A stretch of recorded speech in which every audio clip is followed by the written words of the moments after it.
three moments where I felt very frustrated in pig farming. And the first one is when I was struggling to find buyers for my pigs. I'm sure you can relate with this feeling.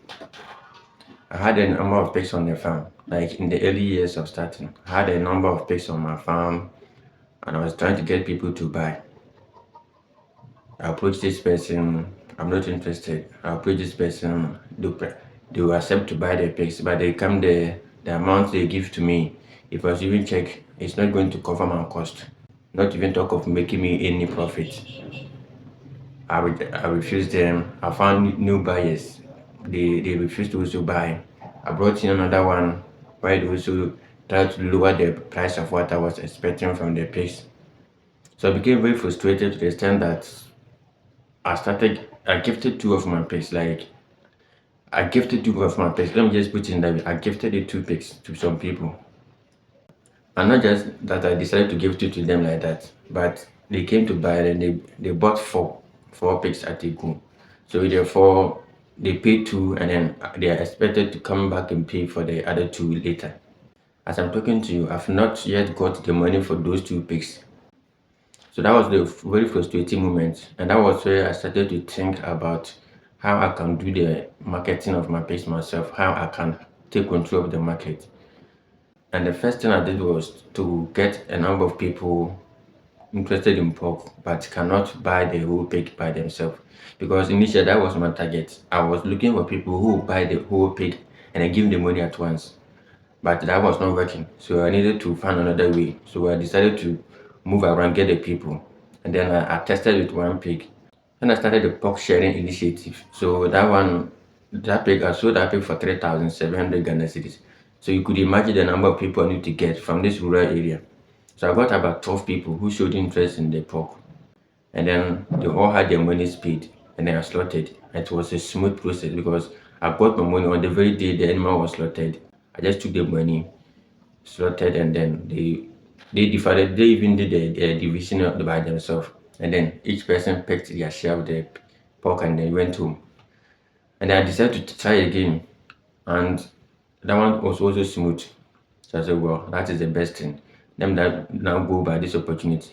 So the next strategy I used was to now look for people who can be like butchers in their own community. And they also have people who are interested in the pork. So I also move around, found these people, and I sold the pig to them. But what I did was I did not just take the money from them. I gave them that this pig, this is the amount I'm expecting from it. So you slaughter. If you're able to get this amount, the remaining is your share of what you have done for me. So just ensure that you're able to get what I want from this pig. Let's say this pig I'm selling to you for like 2,000 Ghana cedis. So it is up to you to now try your best and also get maybe 2,300 or 2,500. So I did that and I got two people from different communities where I supplied the pigs to and they also slaughtered. And after 3 days, they brought me my money back. I accepted it. So I documented these two procedures down. So the next one was also when I went to a pub because I needed to sell a number of things at a go. So I went to a pub, usually the drinking spot. I got two people, like two different spots. I went to the first person and asked the person to come and buy the pig. The person came, he called me on the phone, was giving me the story. I will come tomorrow, next Monday, next week. And then I had to quickly find another person.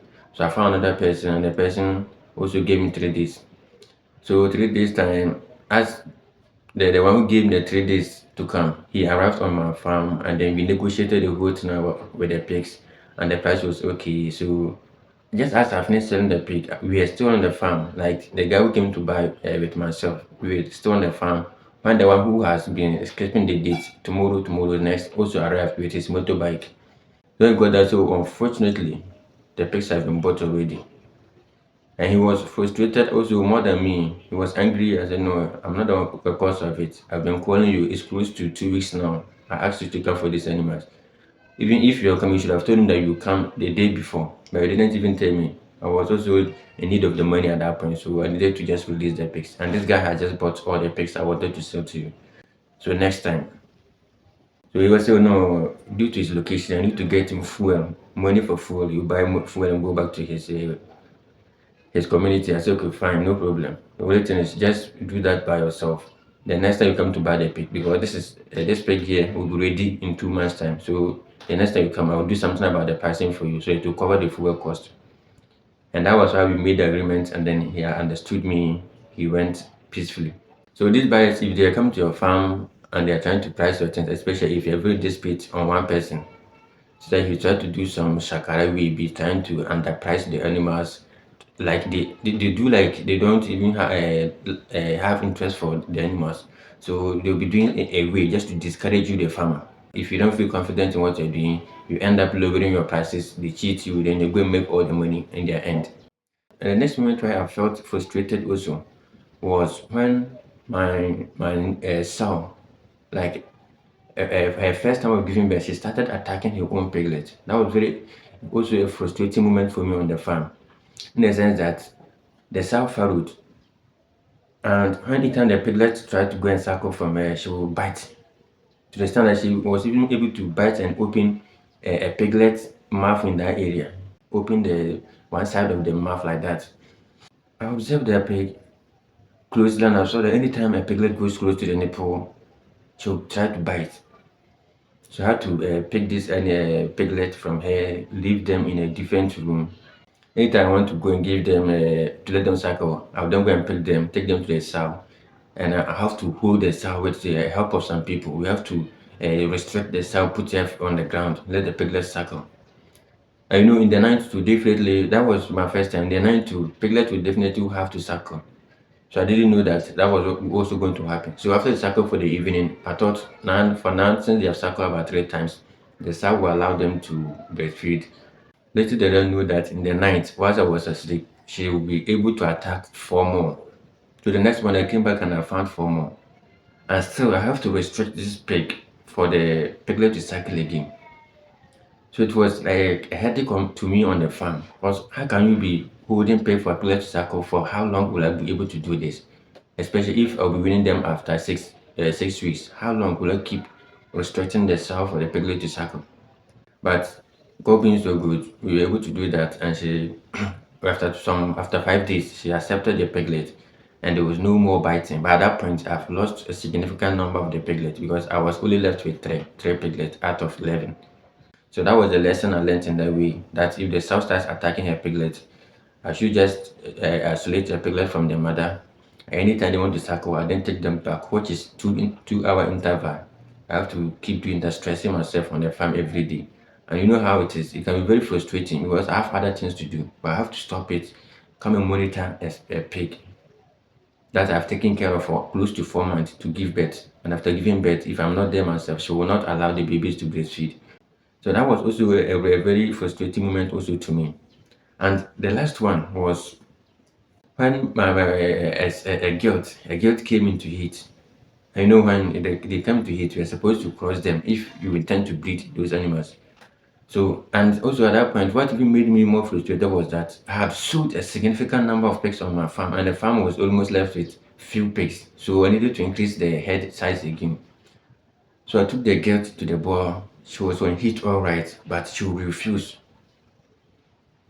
make noise up and down. Not that the boar was heavier or bigger than her. So I even separated the two pigs, and I went to assess the girl to see whether maybe there's some injury on her body. That's why she's doing that. I check her feet, nothing. I check her body, no sore, nothing.